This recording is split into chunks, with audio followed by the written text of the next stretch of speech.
आज हम भूकंप के बारे में पढ़ेंगे। कल भूकंप आया था, आपको पता चला रात में?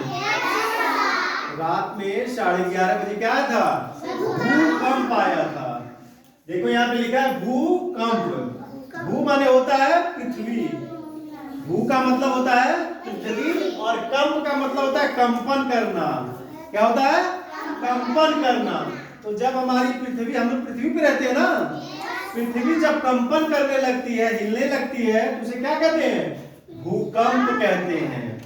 अब आज हम इस वीडियो में जानेंगे कि भूकंप क्या होता है, कैसे होता है, कहां कहां आता है और क्यों आता है, ये सारी चीजें जानेंगे। ठीक है? तो देखो, एक छोटा सा मैंने मॉडल बना दिया है, पृथ्वी का मॉडल। ठीक है? दिखाई दे रहा? मान लो ये हमारी पृथ्वी का धरातल है। ठीक है? अच्छा, भूकंप कई कारणों से होता है, लेकिन सबसे मुख्य कारण की बात करेंगे, उसके बाद छोटे छोटे कारण भी बता देंगे आपको। यहाँ पे पृथ्वी के नीचे कुछ हलचल होती है हमेशा। जैसे पृथ्वी प्लेटों पे टिका होता है। जैसे आप अपने प्लेट में खाना खाते हो ना, तो चौड़ा प्लेट होता है ना, मजबूत प्लेट होता है, वैसे ही नीचे पृथ्वी के नीचे भी प्लेट टाइप का होता है, उस पे हमारी पृथ्वी टिकी होती है। तो वो कई प्लेटें होती हैं, अगल बगल ऊपर नीचे, तो वो अक्सर ऐसे एक दूसरे के पास आती हैं, एक दूसरे से दूर जाती है, एक दूसरे के ऊपर जाती है, एक दूसरे से नीचे आती है। ऐसे प्लेटों का संचरण होता है, हिलती डुलती रहती है वो प्लेटें। तो जब वो प्लेटें ऐसे मान लो टकरा गए नीचे और हमारी पृथ्वी ऊपर है उसके, तो पृथ्वी को झटका लगेगा ना। तो वैसे ही भूकंप कल आया था, नेपाल में आया था, काठमांडू से 500 किलोमीटर और उत्तर पे आया था। काठमांडू एक शहर है, वहां से 500 किलोमीटर उत्तर पे आया था।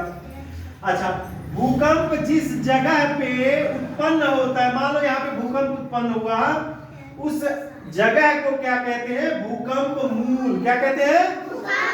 मूल कहते हैं। फोकस इंग्लिश में क्या बोलते हैं? फोकस। और जब तरंगे जहां से उत्पन्न होती है, वहां से कई तरंगे निकलती हैं, चारों तरफ वो तरंगे फैल जाती हैं।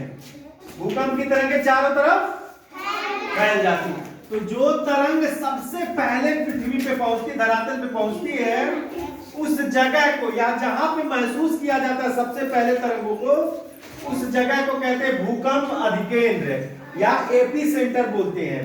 जहां पे हमें सबसे पहले भूकंप महसूस होगा, उसे हम भूकंप अधिकेंद्र कहते हैं या एपी सेंटर कहते हैं। जैसे मान लो कई तरफ तरंगे पहुंची, चारों तरफ फैलना शुरू हो गई, तो जिस धरातल, जिस जगह पे सबसे पहले पहुंचेगी, वहां पे भूकंप अधिकेंद्र कहते हैं। और वो भूकंप मूल से ठीक 90 अंश पे होता है, ठीक 90 डिग्री पे होता है वो भूकंप अधिकेंद्र। ठीक है?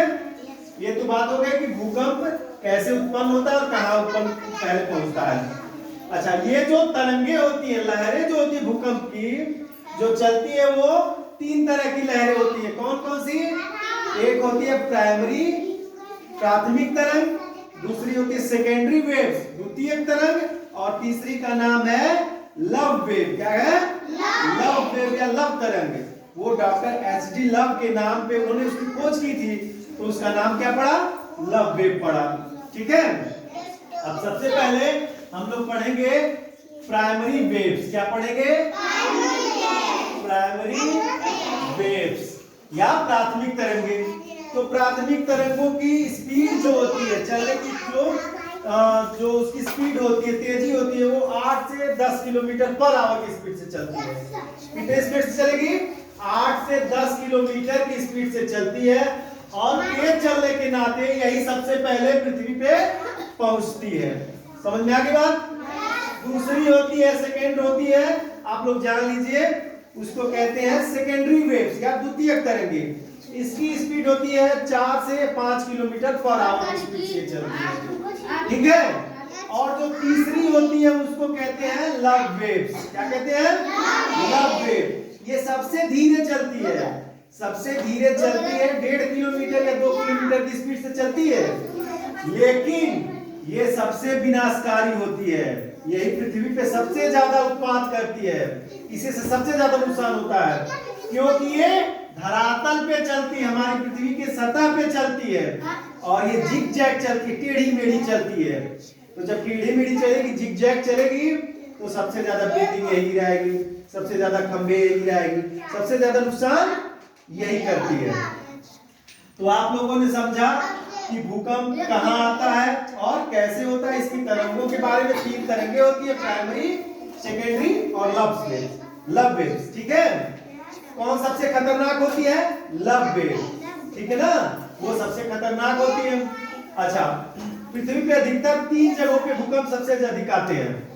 इस पूरे पृथ्वी पे सबसे ज्यादा भूकंप 3 जगहों पे आते हैं। कहाँ कहाँ आते हैं? पहली जगह जो होती है, मैप पे बताएंगे कभी बाद में, भूमध्य सागरीय पेटी जो बोली जाती है, वहां पे 61% भूकंप वहीं पे आते हैं। भूमध्य सागरीय पेटी, भूमध्य सागर के आसपास के जो क्षेत्र है वहां पे सबसे ज्यादा भूकंप आते हैं। दूसरी पेटी होती है जो मध्य कॉन्टिनेंटल प्लेट बोलते हैं, उसको मध्य महाद्वीपीय प्लेट बोलते हैं, जिसपे हमारा भारत आता है, यूरोप का कुछ हिस्सा आता है, जो हिमालय का क्षेत्र होता है वो मध्य महाद्वीपीय प्लेट बोला जाता है। वहां पे कुल 21% भूकंप आते हैं। जो हमारा भारत है ना, वो मध्य महाद्वीपीय पेटी में आता है, और ये हिमालय का क्षेत्र, यहाँ भी ज्यादा भूकंप आने की संभावना रहती है। और तीसरा जो सबसे अधिक आता है वो अटलांटिक पेटी में, मध्य अटलांटिक पेटी कहा जाता है, वहां पे भी कुछ भूकंप आते हैं, 15 या 16% भूकंप आते हैं। ठीक है, तो आप लोग समझ गए। धन्यवाद।